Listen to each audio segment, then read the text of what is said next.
I am not here to bring shame to our country. I'm here to seek help for the women of Nigeria. Welcome back to this channel, my correct, loving and wonderful people. No be small thing at all.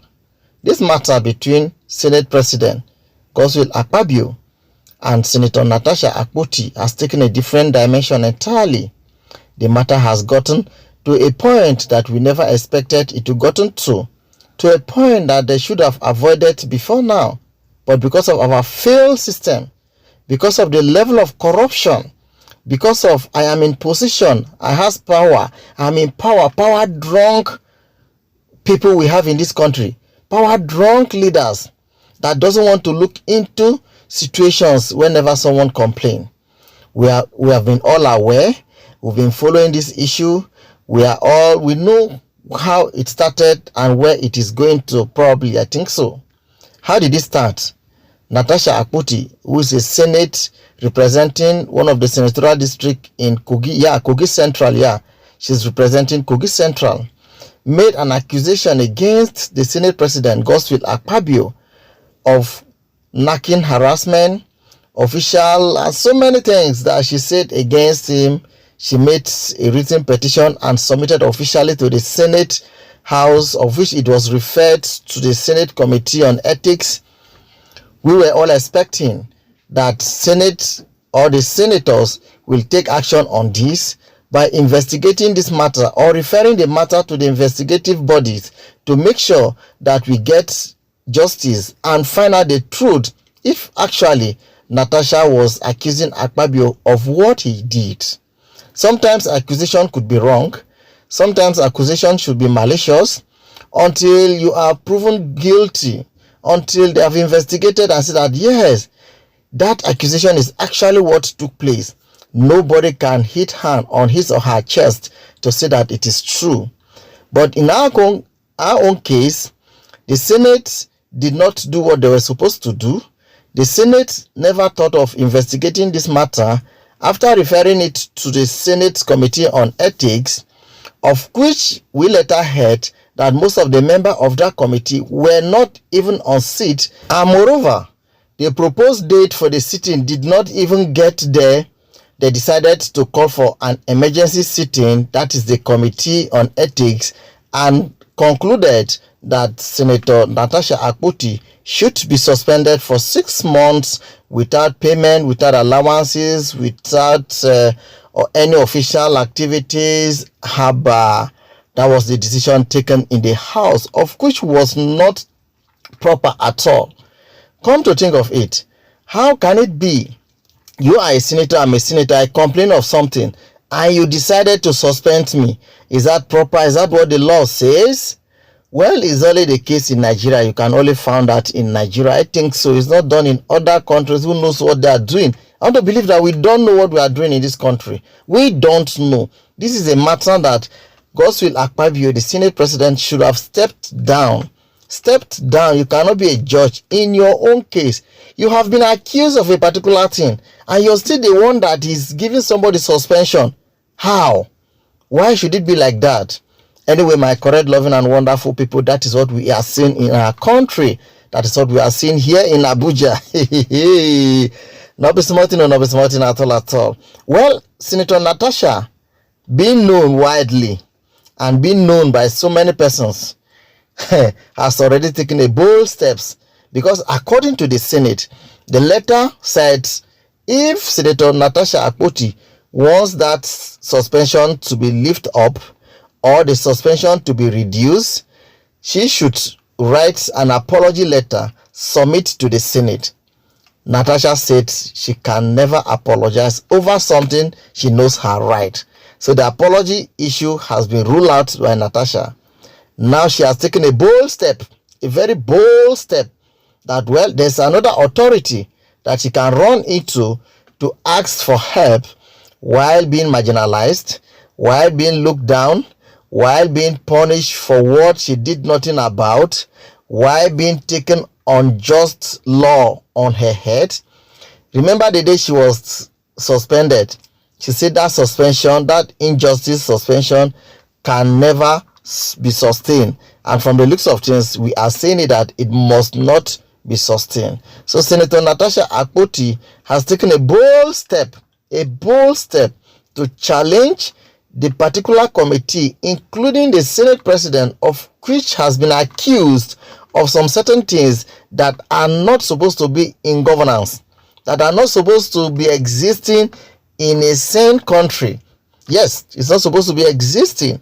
So she has taken the matter to the higher authority, to UN, that UN should help her look into the matter, because the suspension is not supposed to take place. The suspension is not supposed to be on a matter that has not been investigated. So she went to UN yesterday pleading that UN should intercede. We know that UN is just like a peacemaking body. UN is just like a body constituted of so many countries to look into the peace or the general peace of other nations. Well, let's listen to her. With a heavy heart from Nigeria, but first I'd like to apologize to Honorable Tr0uble. I am not here to bring shame to our country. I'm here to seek help for the women of Nigeria. Again, my name is Senator Natasha Akpoti. 5 days ago, on the 6th of March 2025, I was suspended. As a senator, I was suspended illegally because I submitted it against the President of the Nigerian Senate, Senator Godswill Akpabio. I thought that by submitting the petition, he would recuse himself, and both of us will submit ourselves to the Committee on Ethics, Privileges and Public Petition for a fair and transparent investigation. But unfortunately, I was silenced and I was suspended. I was suspended for 6 months, amongst many other stringent conditions, such as taking away my security, taking away all the officials, vehicles, and other items that were handed over to me as a senator. My salaries will be cut off. I must not appear anywhere near the National Assembly. And for 6 months, I'm not to introduce myself or present myself as a senator locally in Nigeria or internationally. That means I'm here illegally. But I have no other place to go but to come here and speak to you women.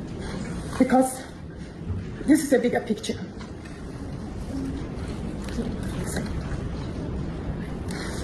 This is a bigger picture. It depicts the crisis of women political representation. My suspension is not just about me. It's about the systemic exclusion of women from political leadership in Nigeria. Women make up 3.6% of political offices. And in the Senate, it's just 2.8. We have 109 men and only 4 of us are women. So right now, it's 108 with only 3 women. This is a clear case of political victimization, punishment for speaking out against impunity, corruption, and gender-based violence. The United Nations Declaration 48/104 declares as a form of gender violence. The Senate's actions are an assault on democracy. I was elected by my constituents to represent them, yet a few powerful men have unilaterally decided to silence their voices by suspending me for 6 months. My call for an open and transparent investigation into harassment allegations have been met with hostility instead of accountability. If a female senator can be treated this way in the full view of the world, imagine what ordinary Nigerian women will go through every day in workplaces. My correct, loving and wonderful people, that is the UN Parliament, where Senator Natasha took her matter, her case to. Yes, she was allowed to say everything. Nobody sees her voice. Nobody took away her mic, not like our own parliament, where if you want to express yourself, if it is against the witch, or if it is against what the ruling or the governing party or the leaders in a particular, like the Senate, if it is against the leadership of the Senate, they off the mic from you, you cannot speak again. It is wrong. Democracy is freedom of speech, freedom of movement, freedom of everything, in as much as your speeches will not infringe into somebody's rights, will not cause problem. But if you're saying something very important, you should be listened to. Because I actually went through the matter, actually went through certain things that has happened in that regard. I didn't see anything Senator Natasha Akpoti has done wrong. She was just fighting for the good of the people. She was basically talking about the Ajakuta steel industry that we all know is going to benefit everybody. According to the accusation she made, she was like, Senate should look into it and pass the bill on it so that it would be restructured. the federal government will look into it. Akpabio needed to take flesh before he will react. Anyway, my correct, loving and wonderful people, let us wait and see what will come out of the UN. If UN can be able to do something tangible, though Nigeria is a sovereign state, they have their own power, they can do what they want to do. UN cannot decide for them on what to do, but UN can advise, can come into a conflict and try to resolve it. So let's see what will come out of it. Let's see how they'll be able to resolve this conflict, because it needs to be resolved. My correct, loving and wonderful people, thank you so much for watching. Remain ever blessed. Till we meet again, same session. More updates will be coming your way. Thanks. Bye for now.